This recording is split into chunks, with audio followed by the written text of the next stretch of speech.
जिल्ह्यात नगर परिषद आणि नगरपंचायत निवडणुकांसाठी झालेल्या मतदानानंतर एक गोष्ट अगदी स्पष्ट झाली आहे। या निवडणुकीत महिलांचे मतदान संपूर्ण चित्र बदलणार आहे। जिल्ह्यात एकूण 3,06,722 मतदारांनी मतदानाचा हक्क बजावला।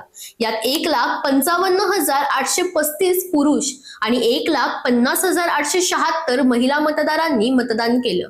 म्हणजे पुरुष आणि महिलांमध्ये फक्त 5,000 मतांचाच फरक आहे आणि हा छोटासा फरक अनेक शहरांची सत्ता पलटवू शकतो।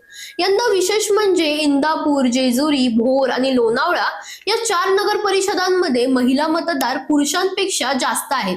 म्हणून इथे कोणाचंही गणित महिलांशिवाय जुळणारच नाही। थेट शब्दात सांगायचं झालं तर या 4ही ठिकाणी निकाल महिलाच ठरवणार। संपूर्ण जिल्ह्यात सरासरी 68% मतदान झाले, परंतु मतदानाचं चित्र खूप मिसळलेलं आहे।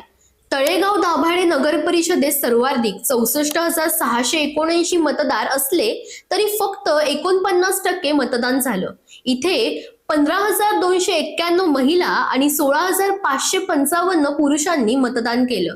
दुसरीकडे इंदापूरमध्ये सर्वाधिक उत्साह, संपूर्ण जिल्ह्यातील सर्वाधिक 79.89% मतदान इथे नोंदवलं गेलं।